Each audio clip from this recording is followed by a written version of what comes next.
In the tight-knit, quiet community of Pocatello, Idaho, a seemingly ordinary Friday evening was drawing to a close. 16-year-old Cassie Jo Stoddart, a vivacious and popular junior at Pocatello High School, was house-sitting for her aunt and uncle on Whispering Cliffs Drive. Her tasks for the night were simple and familiar: feed the pets, finish her homework, and ensure the house was securely locked up. This was exactly the kind of favor Cassie, known for her responsibility and gentle streak, never hesitated to do for those she cared about. Cassie was by all accounts a good student, someone with good grades and a steady boyfriend, who was friends with just about everybody. Her inherent kindness and sense of duty meant she stayed on task, even as a faint flicker of unease began to creep into the otherwise peaceful evening. Leaving the animals alone simply wasn't an option for her. But just beyond the comforting glow of those porch lights, two of her classmates, driven by dark obsessions with horror films and real-world killers, were meticulously turning her compassionate nature into the chilling opening scene of their own twisted real-life horror movie.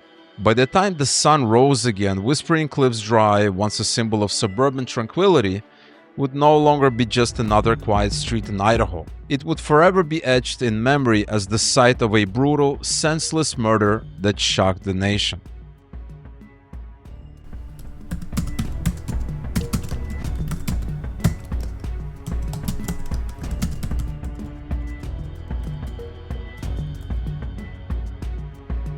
The two boys who would later betray that trust weren't outsiders, distant figures from another world. They were classmates Cassie had actually invited over that night, Brian Draper and Tori Adamczyk. Those two boys, close friends since childhood, appeared outwardly forgettable, perhaps a little awkward, yet inwardly they harbored a chilling obsession. Their shared pastime wasn't typical teenage pursuits like football or video games. Instead, it was meticulously cataloging horror films and morbidly idolizing real-world killers. Brian's journal entry chillingly revealed, "I'm becoming more and more obsessed with Columbine. They are my heroes. I will follow in their footsteps, and maybe I'll even meet them." Tori, driven by a desire for fame and pleasure, aimed even higher, scoffing that notorious figures like Ted Bundy and the Zodiac Killer were mere amateurs compared to his own ambitions. During skipped class video sessions, often disguised as movie scripts, they meticulously drafted that infamous death list, and Cassie's name was explicitly on it. On camera, they boasted about making history and calling themselves disturbed individuals who found pleasure in violence. They whispered chilling promises about Cassie's fate, revealing their twisted mindset. They had their script, their unsuspecting star, and the location had been scouted. All that remained was opening night. The facade of normal teenage life was meticulously constructed, but the recording revealed their sinister blueprint for infamy.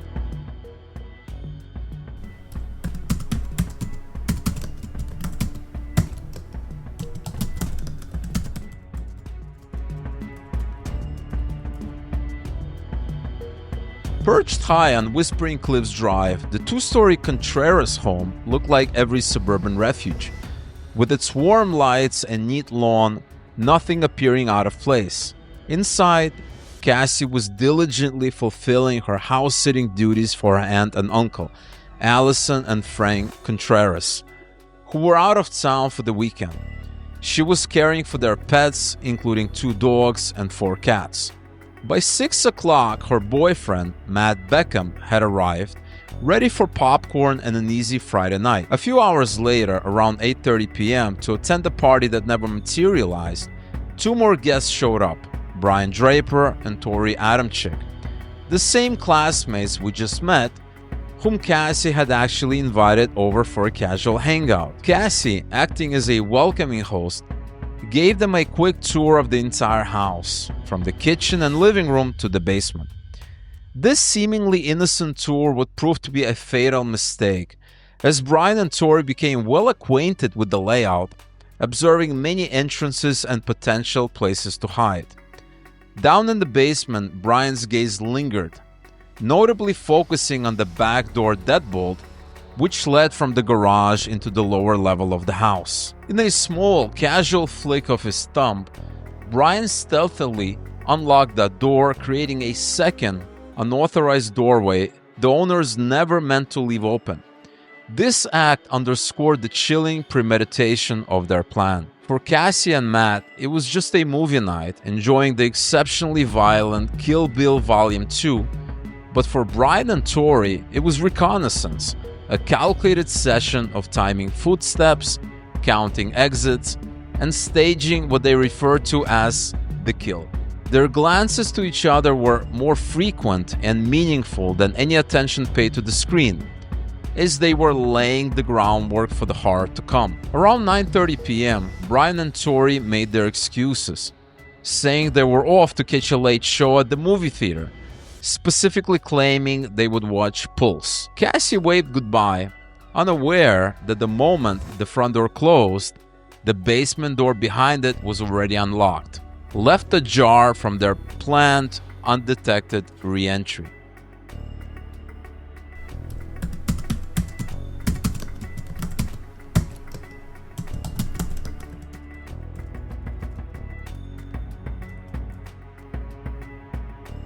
Cassie and Matt were still curled on the living room couch, watching the same movie when, without warning, the power went out.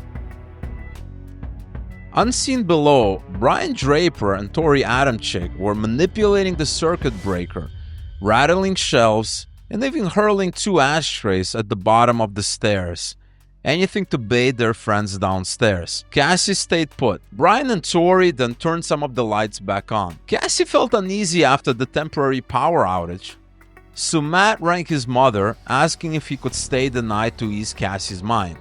His mother refused his request, but instead offered Cassie a spare bed at their house. Loyal to her promise to her aunt and uncle, Cassie shook her head. She felt it was her responsibility to stay and care for the pets. This decision would ultimately prove fatal. At approximately 10:30 p.m., Matt's mother picked him up, leaving Cassie alone. In the car, Matt dialed Tori's cell phone, hearing only a whispered reply from Tori. Matt pictured them at the movie theater, oblivious to the fact that they were still directly below him in the basement, lying in wait and trying not to give away their position. From the basement, Brian and Tori heard Matt leave. They then turned the lights out again at the circuit breaker and waited, hoping Cassie would come downstairs to turn them back on. She did not. So the noise would soon come looking for her.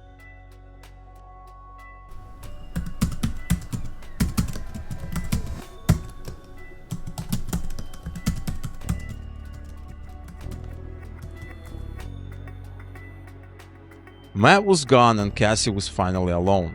From their hiding spot in the basement, Brian Draper and Tori Adamczyk could hear the hush above them. No voices, no footsteps, only opportunity.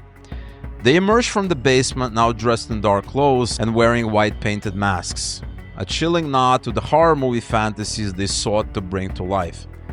Brian was armed with a dagger-type weapon, while Tori held a hunting knife. Both knives had been specifically purchased at a pawn shop. To lure Cassie upstairs, Brian opened and slammed the closet door at the top of the stairs, aiming to scare her. Cassie, feeling a little shook up by what was happening, asked, "Who is there?" She then followed up with, "I'll kick your ass." These were brave, defiant words in a house that had suddenly become foreign to her, as she apparently suspected it was them trying to scare her. But when she did investigate further, the boys advanced. In a matter of seconds, the attack became a frenzied onslaught. Brian later confessed to stabbing Cassie, stating that Tori had urged him to make sure she's dead. Tori, for his part, also participated in the brutal stabbing. Cassie was stabbed approximately 30 times, with 12 of those wounds being potentially fatal. The forensic pathologist later testified that most of the fatal wounds struck the right ventricle of her heart. Her body was covered in blood and bore deep lacerations, and her family would later note a gruesome detail: a missing finger, a tragic marker of the violence she endured. Brian's DNA was found under Cassie's fingernails, and her blood was discovered on his clothing. Each stab wound was a blow silencing a future Cassie would never live. Brian claimed he dropped his knife, stating it probably fell down the stairs. And just like that, the laughter, the movie, the promise of tomorrow, gone. The house on Whispering Cliffs Drive returned to silence, broken only by dogs' distant whine. The killers slipped into the night, their horrific act complete. They hadn't finished their film yet, however.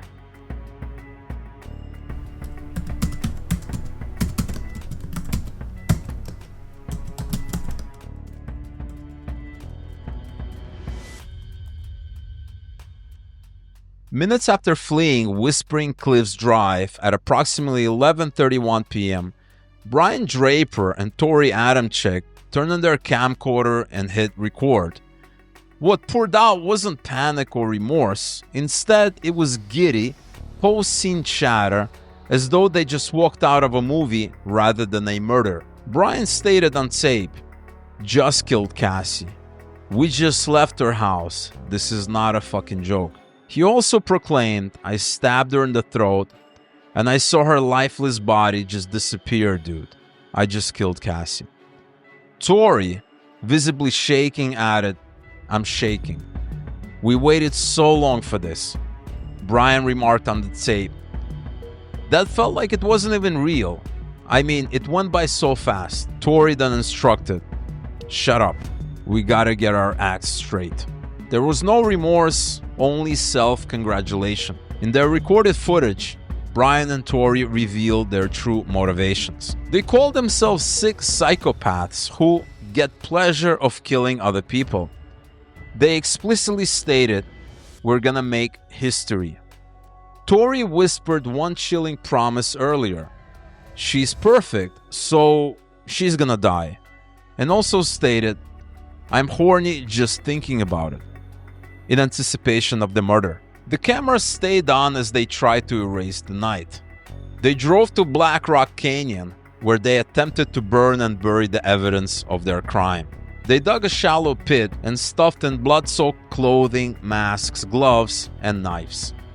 A notebook page, found half burned, detailed each step of their plan. Is home alone, chaser, killer, or is home alone, we murder Cassie, Brian chases her, killer. They doused their items with lighter fluid, but the flame sputtered out. This failure meant the evidence saved itself for the detectives. They believed the burial ended their story. Instead, that still-running tape became the prosecution's star witness, documenting their planning and reactions, and providing the thread that would unravel in the next scene.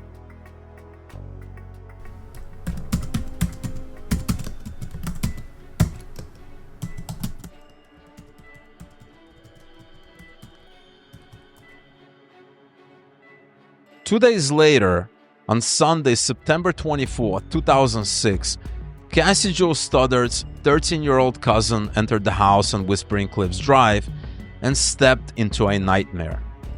Cassie lay lifeless on the living room floor, brutally stabbed. The horrific image will stay with the family forever. The scene told detectives two critical things. There was no forced entry, indicating someone with access had been involved. There was no theft, ruling out robbery as a motive.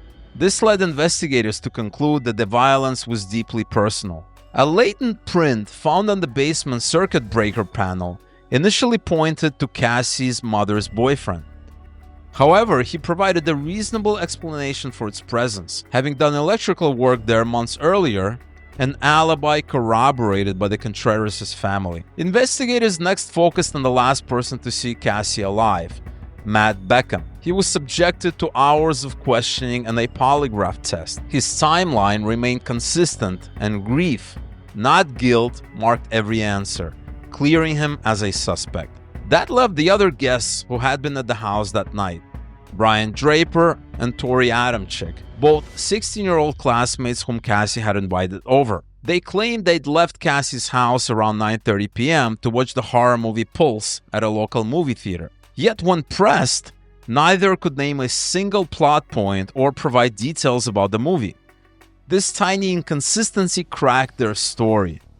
Further investigation revealed that a female employee at the theater knew Tori and Brian from school and confirmed they had not been there at all that Friday night. This opened the door to the deeper investigation you'll see next. The mask of ordinary teenage life was slipping.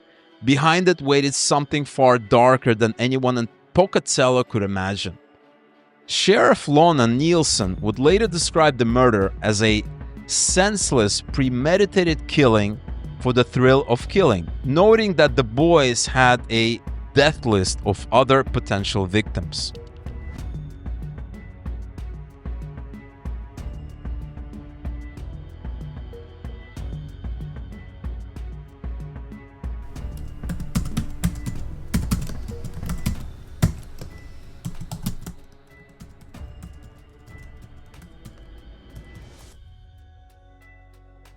With the theater lie already busted, detectives brought them in, separately, and pushed. Brian initially presented as agitated and fidgety. He avoided eye contact, tapped invisible drums on the tabletop, and reorganized his wallet, seemingly trying to calm his nerves or make himself less noticeable.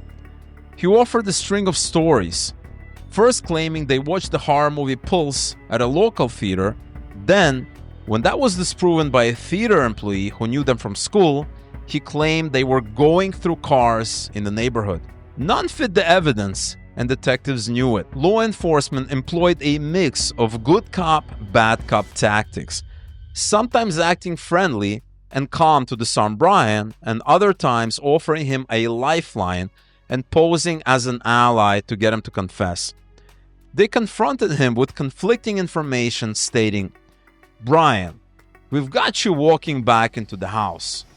They also used moral justification, hinting that mistakes happen and telling him not to dig your hole even deeper with more lies. After being left alone to grapple with his conscience and facing mounting pressure, Brian eventually broke down, whispering, "We killed Cassie." Tori, in contrast to Brian, remained calm, cool, and collected, showing zero remorse. He maintained his fabricated story about the car burglaries until confronted directly with the fact that Brian had already confessed. At that point, Tori shifted his demeanor to simmering anger, stating, "I want a lawyer." He offered no remorse, only denial, with his parents heavily enabling his claims of innocence. Guided by Brian, officers unearthed a duffel bag.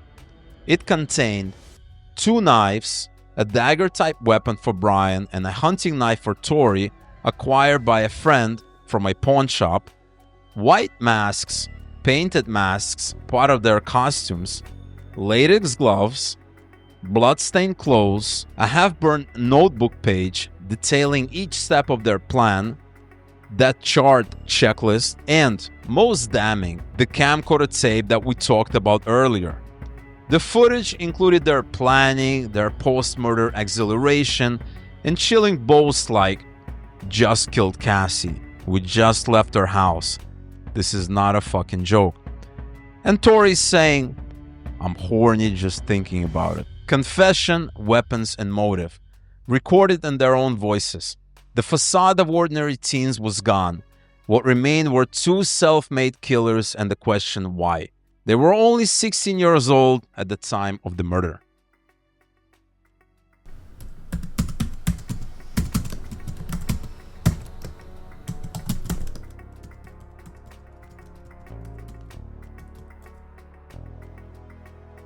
With the tape and weapons in custody, detectives opened the killer's other archive, hours of video diaries and Brian's journals.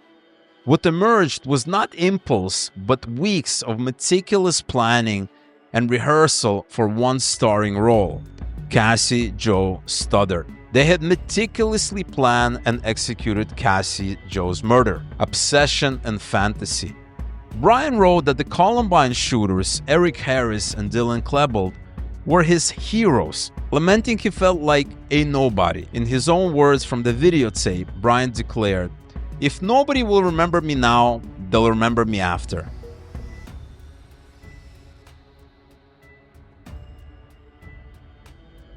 Brian even admitted that he had previously given thought to carrying out an attack, describing it as a Columbine, before he became involved with Tori. Tori pushed the fantasy further, treating slasher films like Scream as training reels. He bragged on camera about topping every killer you've ever heard of. Their shared obsession with horror movies and real-life mass murderers created a perfect storm.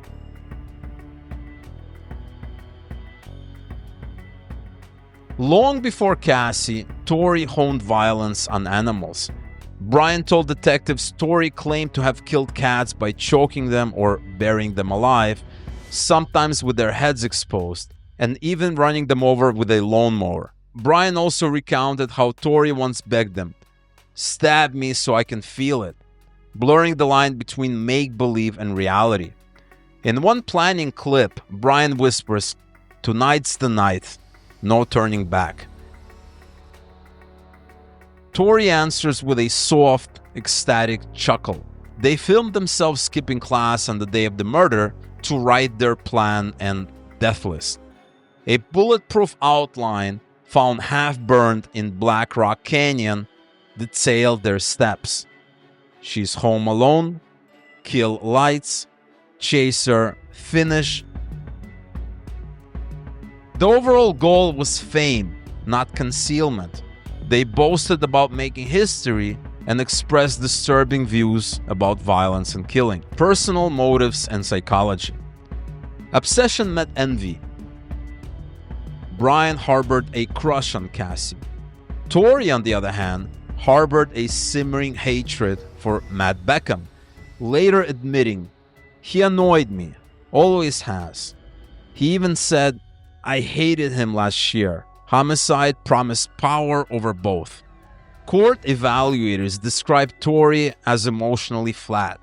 He was called a baby Ted Bundy, with shark eyes showing zero remorse.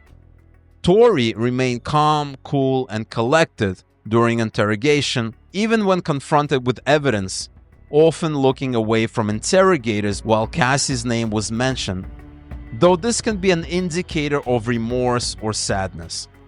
He was also deemed immature for his age, with indicators of frontal lobe immaturity and signs of possible depression and obsessive anxiety.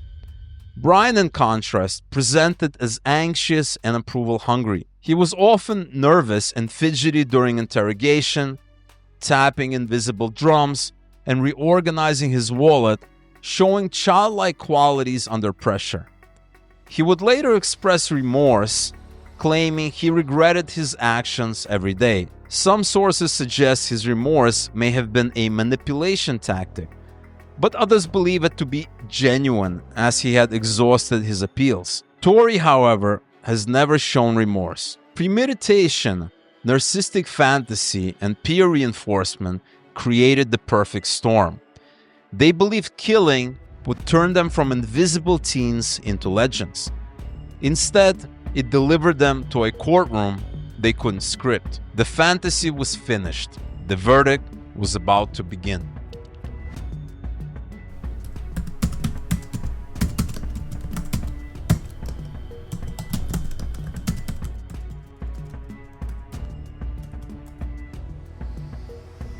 In 2007, Brian Draper and Tori Adamczyk, both 16 years old, were tried as adults. Guilty. Brian Draper was convicted on April 17, 2007. Tori Adamczyk was convicted on June 8, 2007.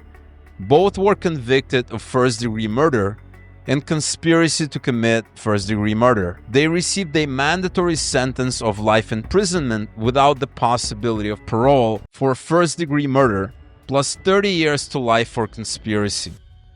They were not eligible for the death penalty because they were juveniles, the Stoddart family. Anna Stoddart whispered, "My baby got her justice." also stating she was simply happy. Anna passed away in April 2022 from cancer, still carrying the immense weight of her daughter's loss. She had expressed how Cassie would probably be in college now and lamented, "I didn't even get to say goodbye," feeling an enduring void in her home and family. Her brother Andrew, then 15, recalls collapsing to the floor when he heard the news. He said he didn't even know how to process it and just broke down, describing Cassie as his role model, smart and artistic, with a lot going for her. He noted that the loss affected us all in different ways, and it took years before they could even talk about it. Andrew stated that September is a wave that keeps coming, and that he continues to struggle through that month. He emphasized that the loss is still a huge part of me and will always be on the back of our minds. But they focus on keeping their family strong. The family launched Pumpkins for Cassie, an event where they traded pumpkins for donations to animal shelters and the food bank to honor her memory. They never returned to Whispering Cliff's house after the murder, leaving it as a painful, silent monument to their loss, despite repeatedly trying to sell it. Denial and remorse. Tori's parents insist he was only a bystander. His mother, Shannon Adamczyk, self-published The Guilty Innocent, arguing that Tori was wrongly convicted and that prosecutors were more concerned with public opinion than truth, and that his defense team lacked experience. Tori's parents remained supportive during his interrogation, expressing their love for him even when confronted with evidence, reflecting their belief in his innocence. Court evaluators describe Tori as emotionally flat. He still seems like the same kid who thinks there should be no law against killing people. Tori was also a person of interest in the unrelated Norrie Jones murder 2 years prior, though DNA evidence eventually ruled him out. In later prison interviews, Brian claimed, "I regret it every day. I felt like nobody." Brian claims to have regular nightmares about what he did and compensates by cutting himself. However, some sources question if his remorse is genuine or a manipulation tactic, noting he initially denied culpability and admitted to having Columbine fantasies before meeting Tori. Whether contrition or performance, they no longer speak to one another in prison, though Brian sees him in passing. 15 years of appeals, all denied. A technical error once overturned Brian's conspiracy count due to erroneous jury instructions, but his life sentence for first-degree murder remains upheld. As recently as March 2022, Tori's final federal habeas petition was rejected, upholding his sentence. The Stoddarts relived testimony with every docket call, with Andrew stating, "Every hearing is a reset of the nightmare." A 2010 civil suit against the Pocatello School District, alleging officials should have foreseen the danger, was dismissed as not foreseeable, underscoring how little legal closure can offer. Trials end, appeals expire, books close. But for those who loved Cassie Jo Stoddart, the loss remains immediate. Andrew stated he would never forgive his sister's killers. Behind every headline are families still carrying a silence no verdict can lift.